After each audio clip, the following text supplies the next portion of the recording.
My wife. Yes, Karanja. I did Tuni bring you the ice cream? No, she didn't bring me anything. Mom and Dad, do you want to hear something clever that I did today? Well, I attended a seminar on personal safety. That's what I did. Tuni. Yes? Safety isn't something clever we do by attending seminars. It is a necessity that the government should provide to us. And if it can't, Then safety becomes a private arrangement that you have to make for ourselves. Hey, see here.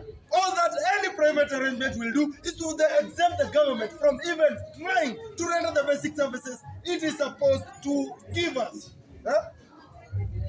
You can look at each other all you want. The next thing I'll be hearing is that you want to hire your own private police or even armies. What will be left of the state to do? whatever you say, Dad. But before we change the world and get it to render the services or taxes oblige it to give us, some of us intend on taking steps that ensure personal safety. Such as? Well, such as precaution against male violence. Over 2/3 of women in our country witness it on other women or themselves. I'm not joking now. That's what the seminar instructor said. Mom! Yes, Tuni. As a woman, you should be showing me just a little more interest here. And I am Tuni. Go on, Tuni, please. Well, she said there are 3 reasons why we women are easy prey. She? Yes, ma'am. The seminar instructor is a woman. The first reason she said was lack of awareness of where we are. As women, we should be keenly aware of where we are and of what is going on around us. The second reason is look of weakness and helpless. Instead of looking weak and helpless, we should become strong and in control. And the third reason is a temptation to astray. We should never walk alone in bad neighborhood, walk alone in alleys, or take stairs where there are elevators. Another slow day at the office, Tuni, huh? Surely. You know all of that already. Dad, this isn't about knowing. It is? It is about doing. It is about women protecting themselves against criminals, male criminals. Hey, Tuni, don't mind your father. What else did the instructor teach you? You're not going to like it. Oh, why wouldn't I? Because it's what you do and that you should not do it. After completing an errand, shopping or whatever, women like to get into their cars, sit there for a while. Don't deny it, ma'am. You do it. No, I don't. Yes, you do. I do not. Never do it, ma'am. You see, a predator will be watching you. So the moment you get into a car, lock all the doors and drive off immediately. Now, suppose a predator has a gun. Hey, Junior, a predator has a gun, then you comply. Wrong. Listen to me, Junior, and your mother, you comply. Mother. Comply, I said. All right, ma'am. But instructor explain why it makes sense to run away instead. Junior, I don't care what your stupid instructor said. All right, ma'am. Now, suppose you're driving with a predator sitting beside you. Tuni, are you out of your mind? You crash the car. This will immobilize the predator's surprise and allow you to escape. But our family has that one old dying Toyota. Yes, you crash it hard. By the way, Dad, is there any chance of me using your car tomorrow? Tuni, our car is broken down. I will repair it once I have my next salary, yeah?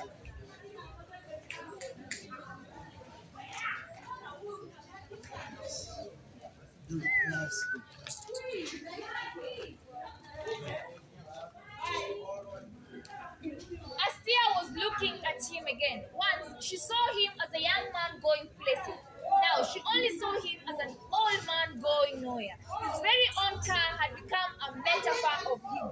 It was also not going anywhere. So later that evening, she offered him an idea. Karanja, Yes, my wife. I have an idea. What is it? Why don't you leave the university and go search for greener pastures? Look, newborn Olamu left the university, went to search for greener pastures. He's an MP with 4 cars, 4 nice cars. Newborn Walomu, you say? Yes, newborn Olamu. And I am Professor Karanja Kimani. I was born a teacher, and a teacher will die.